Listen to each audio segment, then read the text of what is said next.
Motivation, जब तक तोड़ेंगे नहीं तब तक छोड़ेंगे नहीं। जय हिंद। ये content Gyanoday classes by Anand sir द्वारा प्रस्तुत किया गया है। इसका पीडीएफ प्राप्त करने के लिए टेलीग्राम चैनल ज्वाइन करें। तो आज की इस खास चर्चा में हम जिन दस्तावेजों और नोट्स की गहराई में उतरने वाले हैं वे हमें भारत के स्वतंत्रता संग्राम के एक बेहद रोमांचक साहसिक अध्याय की ओर ले जाते हैं। हम बात कर रहे हैं 9 अगस्त 1925 को घटी उस घटना की जिसने रातों रात ब्रिटिश साम्राज्य की नींद उड़ा दी थी, काकोरी कांड। बिल्कुल। और इस पूरी घटना के मर्म को समझने के लिए आज हमारा उद्देश्य केवल इतिहास की कुछ तारीखें या स्थानों की नाम याद करना नहीं है। चलिए ऐसे समझते हैं। जब हम इन पुराने दस्तावेजों के पन्ने पलटते हैं तो एक बात बिल्कुल साफ हो जाती है कि इतिहास में दर्ज ये घटना केवल एक ट्रेन लूटने की कोई सामान्य वारदात नहीं थी, बल्कि ये दुनिया की सबसे बड़ी औपनिवेशिक ताकत को दी गई एक सोची समझी राजनीतिक चुनौती थी। सही कहा। हमें असल में उस जमीन को टटोलना होगा जहां से इस तरह के अभूतपूर्व कदम उठाने की प्रेरणा मिलती है। हमें ये समझना होगा कि उस समय के युवा क्रांतिकारियों के भीतर किस स्तर का जज्बा, कैसा आक्रोश धधक रहा था। आखिर वे कौन सी परिस्थितियां थी जिन्होंने उन पढ़े लिखे नौजवानों को अपनी जान जोखिम में डालने पर मजबूर कर दिया। उन परिस्थितियों की जड़ें 1920 के दशक के शुरुआती सालों में छिपी हैं। अगर हम उस दौर के राजनीतिक माहौल का विश्लेषण करें तो एक बहुत ही अहम घटनाक्रम सामने आता है। आप असहयोग आंदोलन की बात कर रहे हैं ना? हाँ बिल्कुल। 1920 के दशक की शुरुआत में महात्मा गांधी का असहयोग आंदोलन अपने चरम पर था। पूरे देश में एक गजब की ऊर्जा थी। स्कूल कॉलेज छोड़े जा रहे थे, विदेशी कपड़ों की होली जलाई जा रही थी। पूरे देश को लगने लगा था कि आजादी बस कुछ ही कदम दूर है। पर फिर चौरी चौरा की घटना हो जाती है। बिल्कुल। और अचानक ये विशाल आंदोलन वापस ले लिया जाता है। हमारे स्रोत बताते हैं कि इस अचानक हुए ठहराव ने देश के युवाओं में भारी निराशा, दिशाहीनता का एक गहरा शून्य पैदा कर दिया था। वो ऐसा दौर था जब अचानक लगा कि सारी मेहनत पर पानी फिर गया। यहाँ सबसे दिलचस्प बात यह है कि इसी भारी निराशा ने एक नई तरह की विचारधारा को जन्म दिया। वो कैसे? देखो, आज के दौर में भी अगर देखा जाए तो जब किसी बड़े लक्ष्य में अचानक नाकामी आती है तो अक्सर लोग हार मान लेते हैं। लेकिन 1920 के दशक के उन युवाओं की मानसिकता देखिए। उन्होंने इस निराशा को एक नए संगठन और एक नई क्रांति के ईंधन में बदल दिया। उन्होंने एक अलग रास्ता चुना। बिल्कुल। जब शांतिपूर्ण विरोध के रास्ते बंद होते हुए दिखे तो उन युवाओं ने गहराई से महसूस किया कि केवल संवैधानिक तरीकों से इतनी क्रूर सत्ता को जड़ से नहीं उखाड़ा जा सकता। इसी निराशा से ये अटल विश्वास पैदा हुआ कि अब केवल सशस्त्र क्रांति ही एकमात्र मार्ग है। और इसी वैचारिक बदलाव के परिणाम स्वरूप जन्म होता है हिंदुस्तान रिपब्लिकन एसोसिएशन का, जिसे हम HRA के नाम से जानते हैं। सही। और इस संगठन की स्थापना के दस्तावेजों को देखें तो इनका लक्ष्य बहुत ही स्पष्ट था। सशस्त्र क्रांति के माध्यम से भारत को एक फेडरल रिपब्लिक या स्वतंत्र गणराज्य बनाना। ये केवल कुछ रियायतों की मांग नहीं थी, बल्कि पूरी तरह से आजाद होने का एक खुला ऐलान था। लेकिन एक सवाल जो यहाँ उठता है वो ये कि क्या सिर्फ एक संगठन बना लेने से क्रांति हो जाती है? जाहिर है नहीं। अगर हम इसे आज के किसी भी बड़े अभियान या मान लीजिए किसी स्टार्टअप के रूपक से समझें तो कोई भी बड़ा काम बिना फंडिंग या ठोस संसाधनों के एक कदम भी आगे नहीं बढ़ सकता। उसी तरह क्रांति को भी पैसे चाहिए थे। बिल्कुल सटीक बात कही आपने। बिना संसाधनों के कोई भी सशस्त्र क्रांति केवल कागजों तक ही सीमित रह जाती है। क्रांतिकारियों को पर्चे छपवाने थे, देश भर में युवाओं को जोड़ने के लिए यात्राएं करनी थी, और सबसे महत्वपूर्ण बात, आधुनिक हथियार चाहिए थे। तो इन सब के लिए धन अनिवार्य था? हाँ। शुरुआत में उन्होंने कुछ स्थानीय स्तर पर धन जुटाने का प्रयास किया, लेकिन वे आम जनता या भारतीय व्यापारियों को परेशान नहीं करना चाहते थे। तो फिर उन्होंने क्या रास्ता निकाला? उन्होंने एक बेहद साहसिक फैसला लिया। वे सीधे ब्रिटिश सरकार का खजाना लूटेंगे। ये रणनीति केवल पैसे जुटाने की मजबूरी नहीं थी, बल्कि इसके पीछे अंग्रेजी हुकूमत के अहंकार को तोड़ना था। एक तरह से ये संदेश देना था कि भारतीय युवा अब उनके खजाने और उनकी सत्ता दोनों को सीधे चुनौती दे सकते हैं। बिल्कुल। और फिर आता है वो ऐतिहासिक दिन जिसका जिक्र सुनते ही रोमांच पैदा हो जाता है। 9 अगस्त 1925। दस्तावेजों में इस घटना का जो मिनट दर मिनट विवरण है वो किसी थ्रिलर फिल्म से कम नहीं है। उस दृश्य की कल्पना कीजिए। शाम का वक्त है, शाहजहांपुर से लखनऊ की ओर जा रही 8 डाउन पैसेंजर ट्रेन अपनी पूरी रफ्तार से पटरियों पर दौड़ रही है। और उस ट्रेन में 10 युवा क्रांतिकारी सवार हैं। तभी लखनऊ से कुछ ही दूरी पर काकोरी स्टेशन के करीब ट्रेन की चेन खींच दी जाती है। ब्रिटिश राज के उस दौर में, मतलब जब एक मामूली पुलिस वाले का भी इतना खौफ होता था, एक चलती हुई सरकारी ट्रेन को रोक लेना कोई छोटी बात नहीं थी। इस पूरी योजना में जिस बात पर सबसे ज्यादा ध्यान देने की जरूरत है वो है क्रांतिकारियों के उद्देश्य की स्पष्टता। उनका अनुशासन गजब का था। मतलब उनका लक्ष्य कोई मुसाफिर नहीं था। बिल्कुल नहीं। जब ट्रेन रुकी तो उनका लक्ष्य किसी यात्री का जेवर या निजी लाभ कमाना नहीं था। उनका पूरा ध्यान केवल गार्ड के उस डिब्बे पर था जहां सरकारी खजाने का वो लोहे का बक्सा रखा हुआ था। वे जर्मन निर्मित माउजर पिस्तौलों से लैस थे, जो उस समय के काफी आधुनिक हथियार माने जाते थे, है ना? हाँ। उन्होंने उस भारी भरकम बक्से को नीचे उतारा, उसे तोड़ा और उसमें रखे लगभग 4,600 रुपए अपने कब्जे में लिए।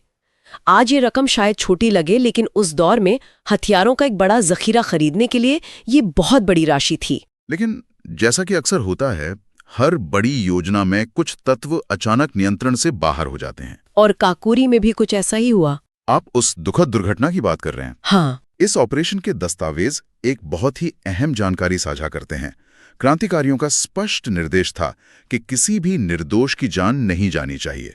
लेकिन उस तनाव के माहौल में, जब मुसाफिरों को ट्रेन के अंदर रहने की चेतावनी दी जा रही थी, गलती से एक मौजर से गोली चल गई। और उस अनपेक्षित गोली लगने से अहमद अली नाम के एक आम यात्री की मृत्यु हो गई। ये एक ऐसा दुर्भाग्यपूर्ण मोड़ था जिसने पूरी स्थिति को बेहद जटिल बना दिया। इतिहास गवाह है कि कैसे एक छोटी सी अनपेक्षित घटना, जो योजना का हिस्सा बिल्कुल नहीं होती, वो कितने बड़े परिणाम तय करती है।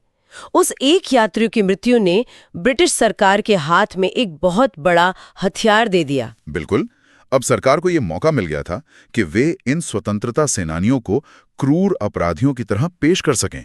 और ब्रिटिश सरकार तो बस ऐसे ही किसी मौके की तलाश में थी। हाँ, उन्हें बस एक बहाना चाहिए था। अब जब हम इन क्रांतिकारियों की पृष्ठभूमि पर गौर करते हैं तो हैरानी होती है। ये कोई पेशेवर अपराधी या डकैत तो थे नहीं, ये तो कवि, लेखक और उच्च शिक्षित युवा थे। तो इस पूरी योजना का दिमाग कौन था? दस्तावेज उन महान नायकों के नाम सामने लाते हैं जो मुख्य सूत्रधार थे। राम प्रसाद बिस्मिल, जो इस योजना का नेतृत्व कर रहे थे, उनके परम मित्र अशफाकुल्ला खां, राजेंद्र लाहिड़ी और रोशन सिंह। यहाँ बात सच में दिलचस्प हो जाती है। इस पूरी घटना और उसके बाद मचे देशव्यापी हड़कंप के बावजूद एक नाम ऐसा है जो अंग्रेजों के हाथ कभी नहीं आया। चंद्रशेखर आजाद। बिल्कुल। वे इस ट्रेन एक्शन में सक्रिय रूप से शामिल थे, लेकिन पुलिस की तमाम खुफिया कोशिशों के बावजूद वे घटना के बाद कभी पकड़े नहीं गए। चंद्रशेखर आजाद का बिछे हुए जाल से बार बार निकल जाना अंग्रेजों के लिए बहुत बड़ी विफलता थी। उनके अहंकार पर गहरी चोट थी। लेकिन इसके जवाब में ब्रिटिश सरकार की प्रतिक्रिया भी बेहद आक्रामक थी। उन्होंने पूरी ताकत झोंक दी होगी। हाँ, उन्हें साबित करना था कि कोई भी उनकी सत्ता को सरेआम चुनौती देकर बच नहीं सकता। स्कॉटलैंड यार्ड के अधिकारियों तक को जांच में लगाया गया। जगह जगह छापे पड़े और अंततः लगभग 40 लोगों को गिरफ्तार किया गया। और इसके बाद शुरू हुआ इतिहास का वो चर्चित और थका देने वाला कानूनी दांवपेच, जिसे काकोरी षड्यंत्र केस के नाम से जाना जाता है। वो मुकदमा लगभग 1.5 साल तक चला।